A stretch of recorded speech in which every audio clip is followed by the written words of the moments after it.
Hoje vou contar para vocês a história da estação de metrô que fica debaixo d'água, como chegamos nesse ponto e quais são as opções para resolver essa verdadeira bomba relógio subaquática. Estou falando da estação Gávea do metrô do Rio de Janeiro, uma obra recheada de atrasos, polêmicas e notícias das páginas policiais sobre bilionários esquemas de corrupção, que merecem um vídeo à parte. Nesse vou focar mais em explicar as questões técnicas relacionadas ao projeto.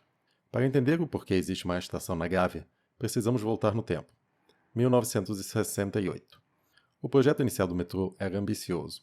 Uma linha 1 que começava em Jacarepaguá, passando pelo Meier, Tijuca, Centro e seguindo em direção a Copacabana e Ipanema. A linha 2 não ficava para trás, vindo da região da Pavuna, atravessando o centro do Rio para passar por baixo da Baía de Guanabaga e chegar até Niterói. E uma linha 3 saindo de Jacarepaguá até a Penha. O primeiro trecho, entre Central do Brasil e Glória, deveria começar a operar já em 71. E o trecho prioritário entre Tijuca e Ipanema deveria estar pronto em 79. E tudo correu como planejado. Só que não. As obras de fato começaram em 70, mas no mesmo ano foram praticamente paralisadas por falta de verba. Problema que viria a se repetir durante toda a construção do metrô. Até 75, as obras andaram a passos de tartaruga. E apenas em 79 começaram as primeiras viagens com passageiros no trecho entre Praça 11 e Glória. Apesar de quase nada ter saído do papel, os planos ficaram ainda mais ambiciosos. No final das contas, o metrô foi se expandindo lentamente em um ritmo de anda e paga. E os projetos originais foram sendo reduzidos e modificados ao longo do tempo. Um exemplo disso pode se ver em Copacabana. Nos desenhos originais, o metrô passaria por baixo da Nossa Senhora de Copacabana, de forma a atrair o máximo número de usuários. A linha construída, porém, passa quase que à margem do bairro, se utilizando dos maciços rochosos para baratear a construção. Outra data crucial é 98. No apagar das luzes do governo Marcelo Alencar, foi licitada a linha 4 do metrô.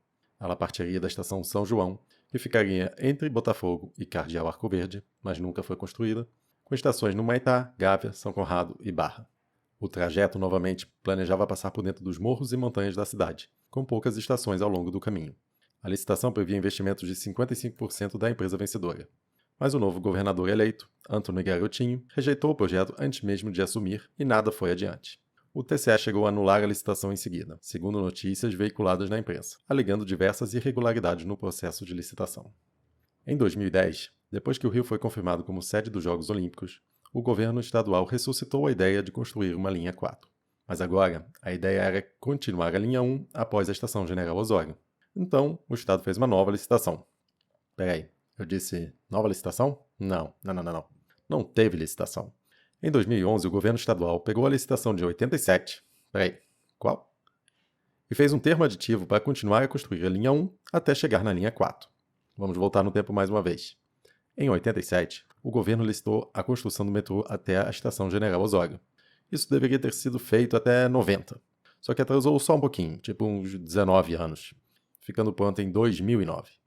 Então, em 2011, o governo pegou um contrato que teve toda a sua execução realizada e encerrada mais de um ano antes e meteu um termo aditivo para dar de presente à construtora CBPO a construção de uma segunda estação General Osório, pela bagatela de 349 milhões de reais. E os presentes não pararam por aí. Entre 2010 e 2015 foram 3 termos aditivos ao contrato de 87, levando o custo total de construir a segunda estação General Osório para mais de 750 milhões de reais. E outros 4 termos aditivos no contrato da linha 4, mudando radicalmente o traçado e o valor da obra. No total, foram quase 8 bilhões de reais em obras contratadas sem licitação. Sem licitação. E nem estou tocando na questão de possíveis superfaturamentos e desvios de verba para corrupção e propina. Além disso, lembram que no contrato de 98 a Rio Barra S.A. deveria bancar 55% das obras? Os termos aditivos ao contrato mudaram o percentual para 11%. E se isso não fosse estranho o suficiente, os 11% que cabiam à concessionária seriam especificamente para custear trens, sistemas e itens de operação. Mas como de bobo as construtoras não têm nada, a Rio Barra S.A. repassou a operação para o Metrô Rio, que, coincidência, já tinha trens, sistemas e itens de operação. Ou seja, os 55% da Rio Barra S.A. viraram 0%. E os 45% que cabiam ao contribuinte viraram 100%. Com a mudança de trajeto, a linha 4, na prática, passou a ser uma extensão da linha 1.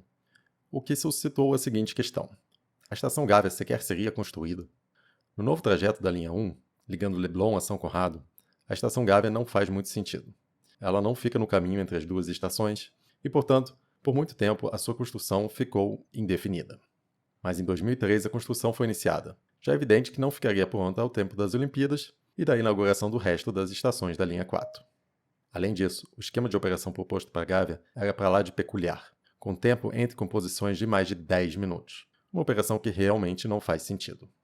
Não que a estação Gávea não tenha potenciais benefícios relevantes para o sistema metroviário, mas esses só são realizados de fato se houver a continuidade das obras, ligando com uma linha metroviária a estação Gávea à Tijuca, fazendo uma linha circular, ou continuando a linha 4 sentido Humaitá com uma conexão à linha 1 em Botafogo ou no centro.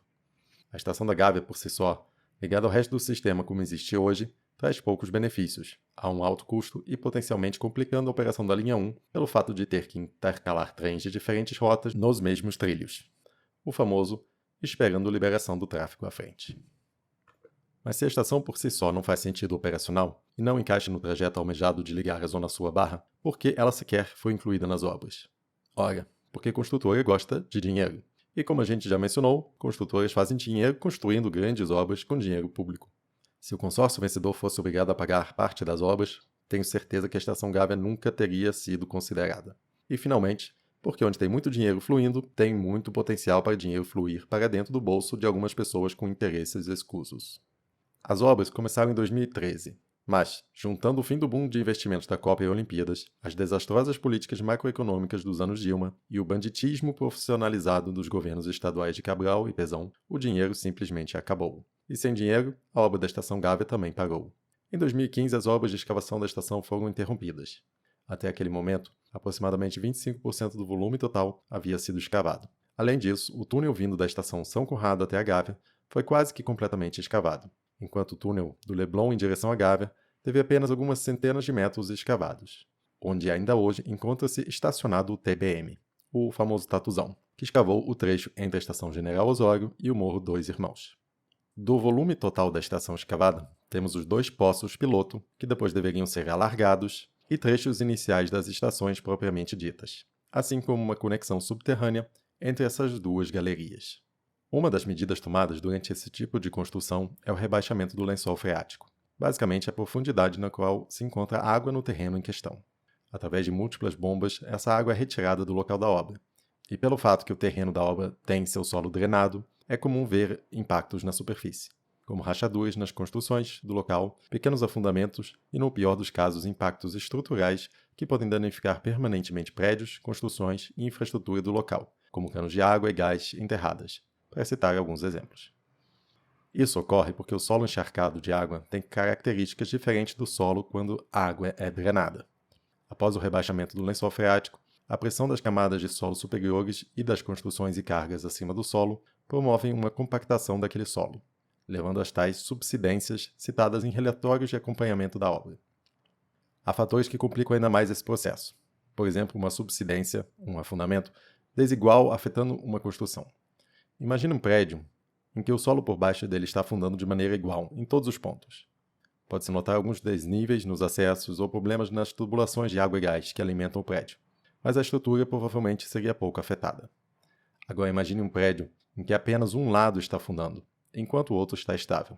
É aí que surgem os maiores riscos estruturais aos prédios. Esse tipo de impacto é praticamente inevitável em construções dessa magnitude. Justamente por isso são instalados centenas de equipamentos de medição para acompanhar este processo. No caso da Estação da Gávea, é possível ver que durante o processo de rebaixamento do lençol freático e a escavação inicial, houve rebaixamentos significativos, chegando perto de 8 centímetros em algumas áreas, afetando principalmente o prédio da Petrobras, o Instituto Gênesis e o Fórum. Um outro fator interessante a notar é que esse processo de subsidência basicamente havia se estabilizado já depois da paralisação das obras e antes das bombas serem desligadas e a estação inundada. Então, por que encher a estação de água se o processo de subsidência estava praticamente estável? Por segurança. Esse é o argumento apresentado. Toda obra desse tipo é minuciosamente projetada e calculada para ter um fator de segurança. Simplificando, isso significa que todas as cargas são calculadas e a estrutura construída é projetada para suportar X vezes aquela carga. Neste caso, o fator de segurança planejado para a obra final é de 2 vezes, ou seja, 2 vezes as cargas projetadas. Acontece que durante as obras esse fator de segurança é menor. Afinal de contas, antes de montar a estrutura da estação, que irá suportar a carga imposta sobre ela, é preciso fazer todas as escavações. Então, durante o processo de construção, o fator de segurança é menor, nesse caso de 1,5 vezes as cargas projetadas. Até aí tudo beleza. Porém, é preciso considerar também que após a paralisação das obras, havia sido realizado apenas um revestimento primário de concreto projetado nas escavações e a colocação de tirantes provisórios. Estes, pelas normas ABNT, têm uma vida útil de 2 anos. E problemas no caso da Gávea quer dizer um colapso da escavação parcial que foi realizada. É justamente aí que entra a água na estação. A medida tomada em 2017 de inundar a estação faz com que as pressões sobre as escavações diminuam. Isso quer dizer que o fator de segurança da obra aumenta e, por consequência, o risco de colapso da estação diminui. O processo de inundação ocorreu simplesmente desligando as bombas de rebaixamento do lençol freático. A natureza deu conta do resto. Em alguns meses, as obras estavam totalmente inundadas. Mas a inundação não é só felicidade, pelo contrário. Com as escavações inundadas, a inspeção do concreto e dos tirantes temporários aplicados na obra é praticamente impossível. Isso torna qualquer retomada das obras mais delicada. Uma vez que se decidam o que fazer com a estação, será necessário religar as bombas e rebaixar novamente o lençol freático. E nesse processo monitorar se houve algum comprometimento das obras temporárias de contenção da estação, e também possíveis novos processos de subsidência na superfície. O que me leva ao último ponto. O que fazer com a estação da Gávea? Como já mencionei, a Gávea por si só não agrega muito valor ao sistema de mobilidade da cidade. É apenas com a expansão da malha metroviária que a estação passa a ter um benefício significativo para a cidade. Existem 3 opções hoje. A primeira, abandonar os planos de construir a estação e preencher a mesma com algum material, ou seja, aterrar a mesma. É a solução mais barata, estimada em 70 milhões de reais. Mas essa solução complica qualquer retomada futura de construir uma estação de metrô na Gávea. A segunda opção, retomar a construção da estação Gávea, mas realizar apenas as obras brutas, ou seja, seriam finalizadas as escavações e todos os revestimentos internos e estruturais, de forma que a construção tenha um fator de segurança de uma obra acabada, e todos os processos de suporte, como o rebaixamento do lençol freático e monitoramento da superfície, podem ser encerrados. Essa opção custaria algo em torno de 350 milhões de reais, e levaria até 2 anos e meio para ser realizada. A última opção seria a retomada da obra e completar a mesma, deixando a estação pronta para ser operada. Essa opção custaria algo em torno de 900 milhões de reais e levaria mais de 3 anos de obra para a conclusão. Qual a sua opinião sobre o melhor caminho a ser seguido? Na minha opinião, nenhuma das alternativas é boa. Temos apenas opções menos ruins. A alternativa boa seria termos um programa sustentável de investimento em mobilidade pública e, abarcado nisso, um investimento sustentável na expansão do metrô. Não temos isso. O que temos são ações pontuais e desconexas de diversos governos, sem um plano estratégico que seja seguido. Um anda e paga na construção do metrô desde os primeiros anos de construção. E dada essa realidade, me parece que a melhor alternativa de curto e médio prazo é completar apenas a obra bruta da estação da Gávea, afastando qualquer risco de colapso e deixando a sua conclusão completa para um momento em que haja os recursos necessários para expandir a malha metroferroviária em direção à Tijuca. Os quase 600 milhões de reais de custo adicional entre a obra bruta e a conclusão operacional da Gávea poderiam ser melhor investidos atualmente em outros projetos de mobilidade pública. Seja comprando mais trens para o metrô, seja melhorando o sistema de trens da Supervia, que mostram diariamente que estão à beira do colapso, ou até mesmo melhorando o sistema de ônibus e BRT da cidade, que apesar das limitações de capacidade, tem potencial de melhorar a mobilidade pública de forma mais rápida e barata, se bem operado. E você, o que acha que é melhor fazer nesse momento? Acabar a construção da estação por completo? Fazer apenas a obra bruta? Ou abandonar completamente o projeto da Gávea? Deixa seu comentário abaixo. Se você gostou desse vídeo e quer mais conteúdo no YouTube sobre os problemas urbanos e possíveis soluções, assina o canal, deixa seu like e comentário e espalhe esse vídeo entre seus contatos.